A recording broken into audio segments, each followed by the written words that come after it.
the harvest.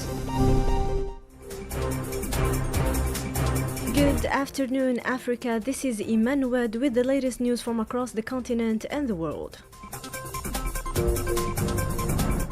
Algeria marks the National Day of the Mujahid today, commemorating the 70th anniversary of the North Constantine Offensive and the 69th anniversary of the Sommam Conference. Algerian President Abdelmadjid Tebboune, addressing the nation yesterday, honored sacrifices of the freedom fighters, renewed the pledge of loyalty to the martyrs, and reaffirmed Algeria's commitment to sovereignty, independence, and sustainable development as a rising nation. On the international stage, Japan is hosting the 9th Tokyo International Conference on African Development in Yokohama, with Africa's growth and investment at the center of discussions. Tunisia's Prime Minister confirmed talks on a new cooperation project with Senegal and Cameroon, including a direct airline between Tunis and Douala. At TICAD 9 still, the Sahrawi Arab Democratic Republic is taking part despite Morocco's repeated attempts to block its presence. The Sahrawi delegation is led by Prime Minister Bouchra Yahmoudi Bayoun and Foreign Minister Mohamed Salim Wild Salek, marking an official and high-level participation. Japan authorities, mindful of party incidents involving Moroccan diplomats, have provided strict protection to ensure the delegation's safety throughout the summit.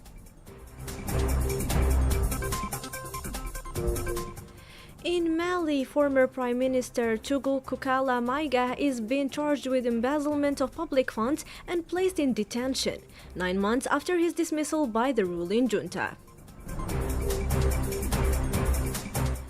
Cameroon's opposition candidate Joshua Osei rejects the idea of a joint opposition front, saying he can defeat President Paul Biya on his own in October's elections.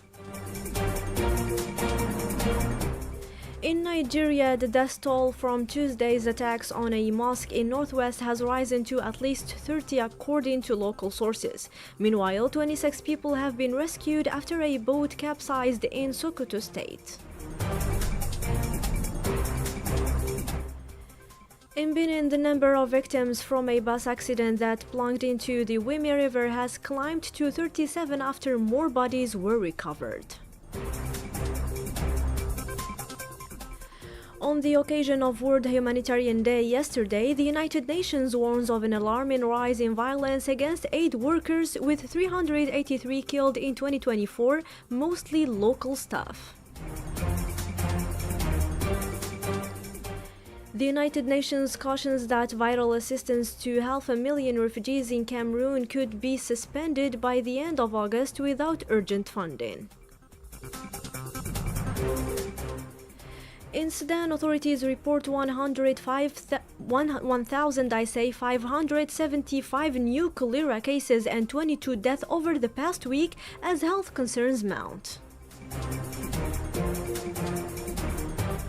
And in sports, Sudan and Senegal have advanced to the quarterfinals of the African Nations Championship in football. In basketball, Nigeria faces Senegal while Côte d'Ivoire meets Mali in Afrobasket quarterfinals today. Whereas in Ghana, the African Weightlifting Confederation praised the organization of the ongoing Junior Continental Championship in Accra. And that ends today's harvest. Thank you to paying attention to the fullest. Thank you, and again join us later at 6:45 p.m. with Abdelmalik Bilhawshat. Until then, enjoy today's programs with Ifriqiya FM, the voice of Africa. Under the slogan towards new opportunities.